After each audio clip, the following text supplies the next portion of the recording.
All right. Hello, I'm Brandon Baker, and I'm with Team Sapphire Dagger, and this month I've focused on arming the player.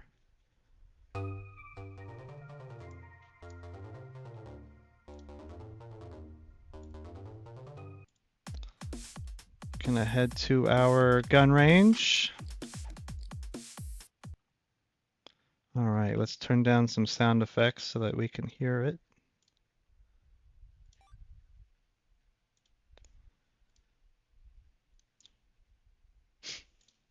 And yes, we can still hear the gun. Okay. So this month I've focused on arming the player. This is the first iteration of the player's finger gun. Let's break down the different aspects of the design and how they fit into the game. So as far as game vision, the finger gun aligns with the momentum/adrenaline and smooth pillars because the gun will allow players to break blocks that otherwise would impede their movement and allow them to destroy enemies that would have otherwise slowed them down. For player agency, the player can decide to shoot every block that they see and spend a bunch of time doing that, or they can shoot just the blocks that allow them to progress further into the map. Some blocks, like we saw with this one that was here, will be covering grappleable spots similar to this. Other blocks might just physically impede the player, like this wall of blocks here.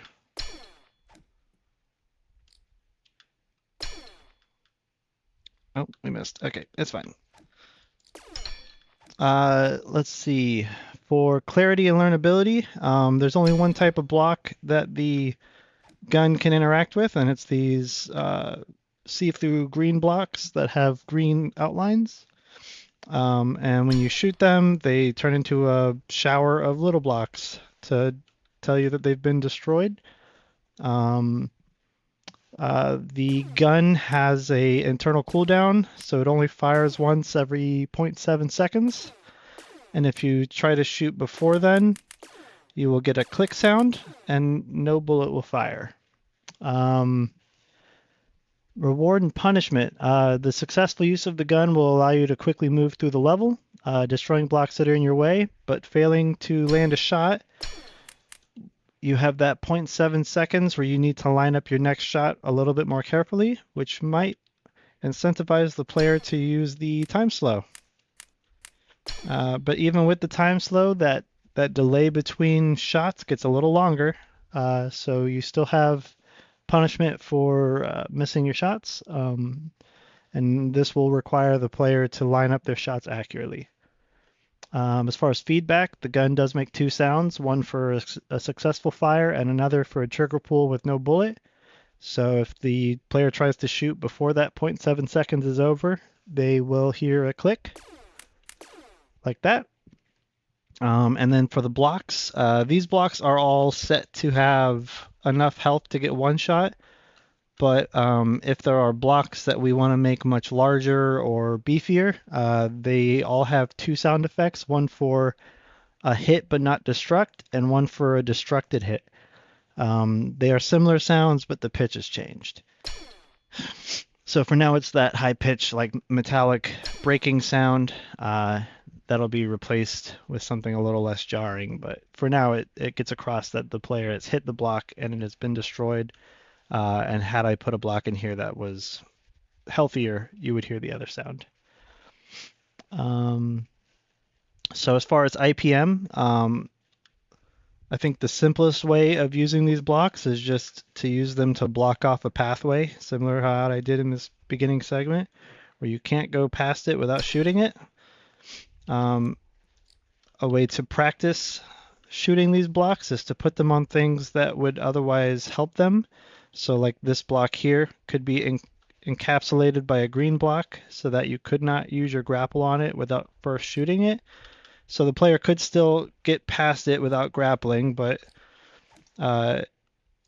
you'll be faster by shooting the block. And then for the mastery of this, we'll have sections like this where you're required to shoot a block in midair in order to access a grapple point. Ooh, and you see, I haven't mastered it yet. But there will be sections where you're required to shoot a block while in midair and in order to access a grapple hook spot. So let's get through this.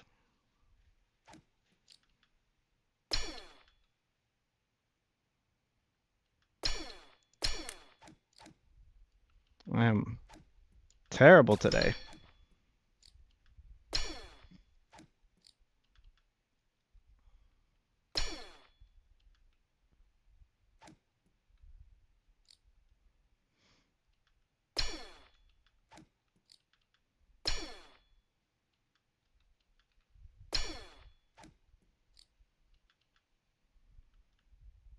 Here we go.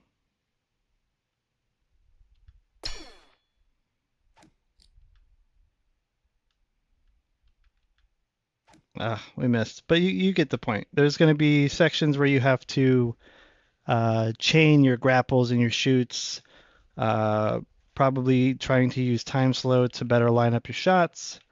I think I have accurately demonstrated that there is some mastery to this mechanic. I think that covers all of it. Thank you very much for your time. I've been Brandon Baker. See you next time.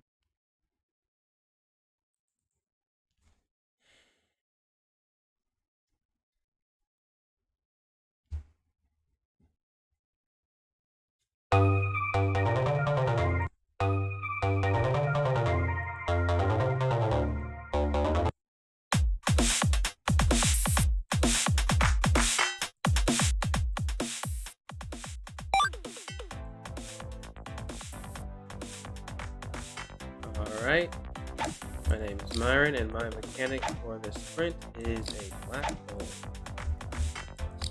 Pretty self-explanatory. Basically what it does is it sucks objects into itself. It can grow. It can have it increase its gravity pull in over time. What else can this thing do? Oh, and it affects both the player and blocks. Before demonstrating it, I need to go over the trigger, which is something I also made, which basically, once hitting it, calls out the other objects that has its reference. Specifically this, calls the block, show itself.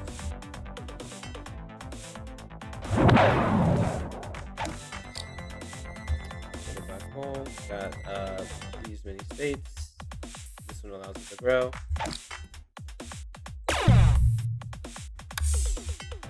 Have it reset after a certain amount of time so it doesn't overtake the entire level. Affecting blocks. Turn that on. Blocks will be sucked in. The second spear is basically for it's shrinking. So if the block enters that, it'll shrink. Let me see if I can show it again.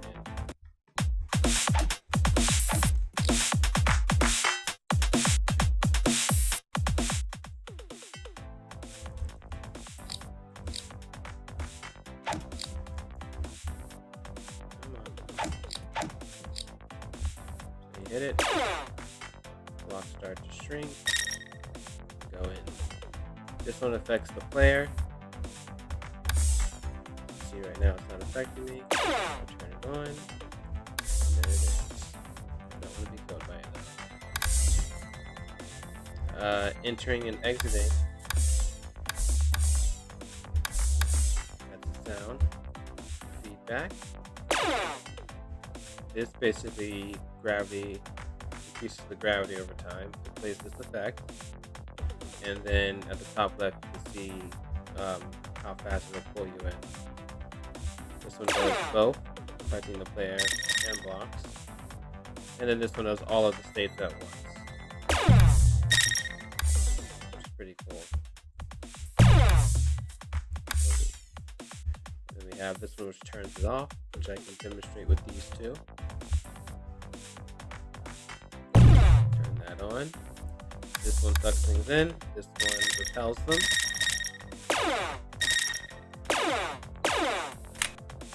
Okay, and as you can see, it just turns off. Almost died. Everything's still getting pushed because it didn't range. Alright. Next up, we have my level. I did make some audio changes. I added a little bit of music and did something else, but I forgot what it was. For my level, there are blocks being sucked at the beginning, so the player knows what's happening. Got coins to point the direction, and as you see, you can very clearly use this like to slingshot yourself around. Goes well with our design pillars for momentum. Trigger, which start being ported by the black hole. One thing I do need to add is more feedback from the black hole. As you can see, the blocks, the outline turns red, but it's very hard to tell whether or not the player is being affected by the black hole. Right now, they're not, or I'm not, but it could be a real issue. What this will do is do the all state. Start growing. When it starts growing, you hear the little boom sound. That's some feedback, let you know what's happening. Basically, run away.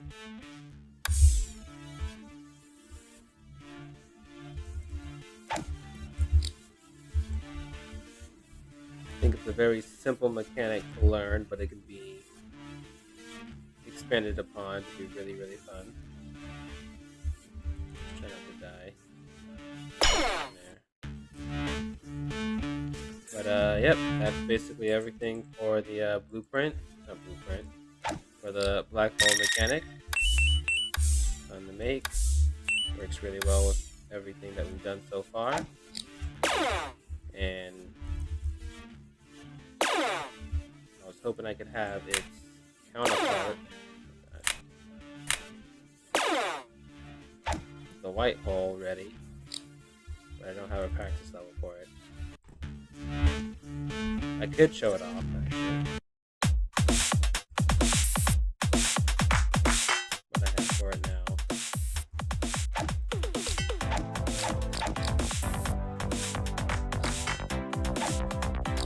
Basically, does the same thing, repels blocks, and it also repels the player. Very hard to get within range. All of the variables are instance editable for both the black hole and the white hole. So I can change their speed at which they increase, speed at which they shrink, speed at which they can make the block shrink. I can change whether or not certain blocks are or are not affected by them. Do a lot with it. This will show off the end. With them working all the way. That's kind of how I envision one of the levels. Everything is shrinking and pushing at the same time. Constantly being destroyed. I did add a sound for destruction, as you can see in here. And then the particle effect when they destroy them. Go away, you're not mine. Alright, well, I guess I'm gonna die here. But yeah, that's basically everything for the black hole mechanic.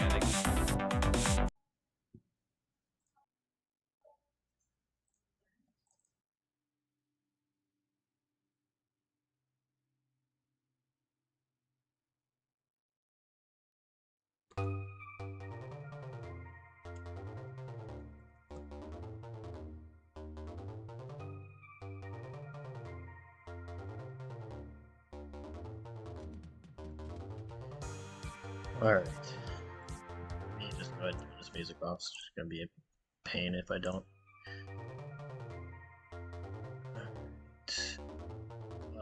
Hi everybody.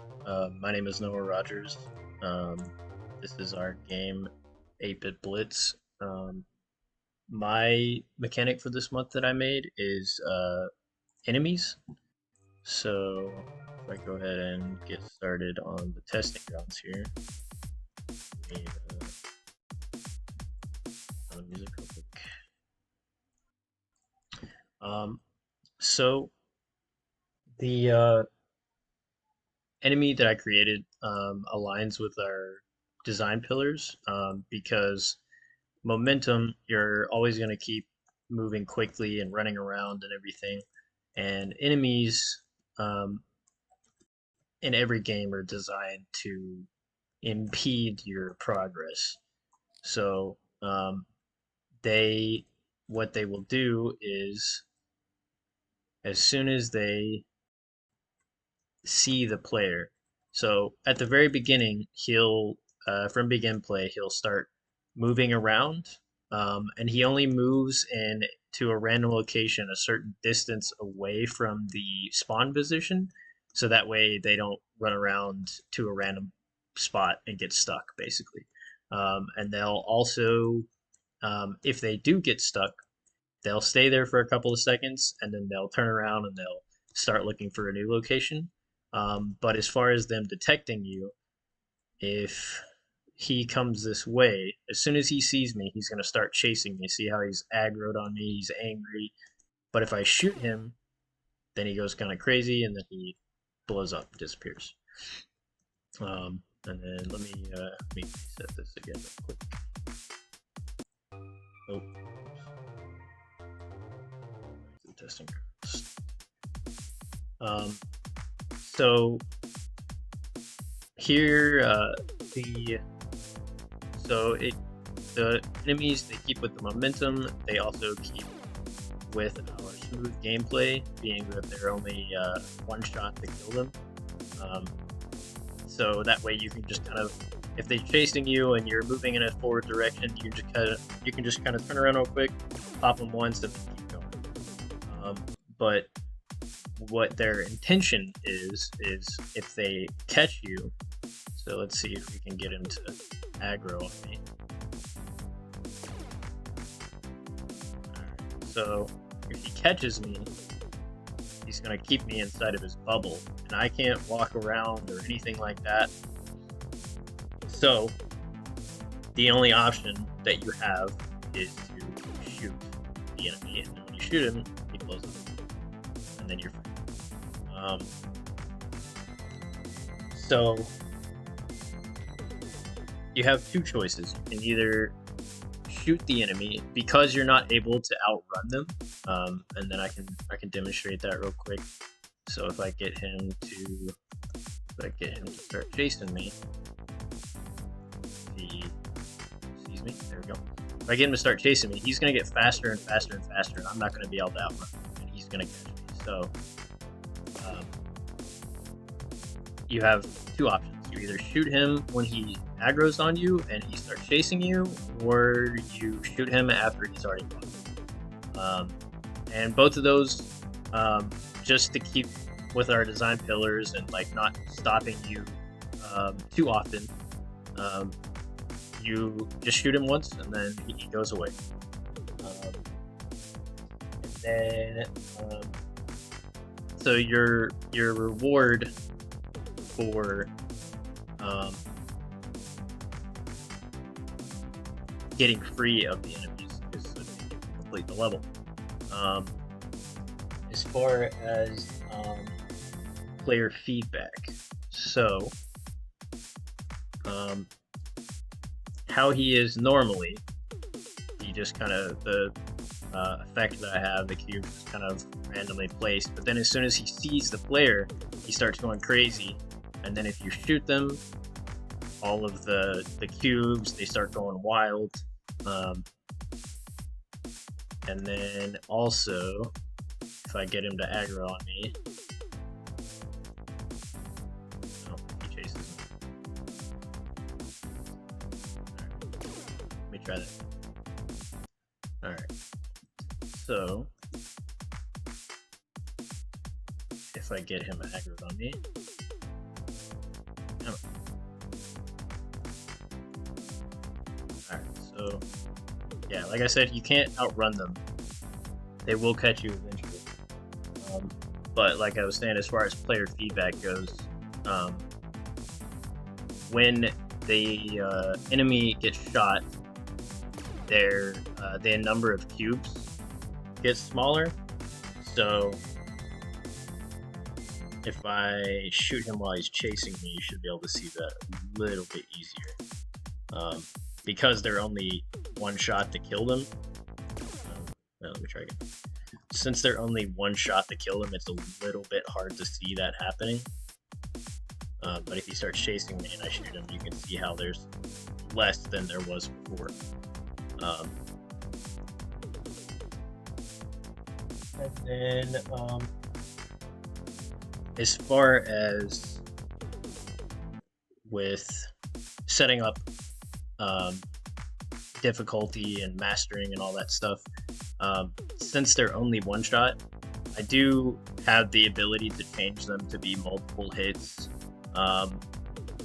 But really the intention is to just leave them the way that they are, and just have lots of them in levels. But later on we can also change them to be, like I said, more HP, so they take more shots to kill. I can also change the way that they interact as well. So, I mean, as far as them chasing you, they could maybe lose interest, or if the player switches a weapon, maybe they get scared and they run away. I can add that functionality. The way that I have them set up right now, they're pretty much just base, and then I could change and adapt them the way, if we need different kinds of enemies for our game. But I mean, the way that they are currently, this could be the way that they stay. I don't know. We could change it. But as far as right now, there's a lot of different ways that we could go to add variations to them. But as far as my level itself, I plan to just start you out introducing you to one enemy, so that way you can kind of get a feel for how they work. And then I'll also have a location where the player has to get trapped by the enemy, so they know what's going on with that interaction. And then I'll have another section where they're fighting just a few enemies, and then the final area I plan to have a kind of like a gauntlet, I guess. So like just a straight path with lots of enemies all over the place just chasing you. And then like you can just, like I said, since they're one shot, you just turn, pop them once, and then you're free. And then it won't be timed. It'll just be letting the player play around with the enemies and stuff like that. And I think that should be it. Thank you, and that was my demonstration of my enemies for our game 8-Bit Blitz.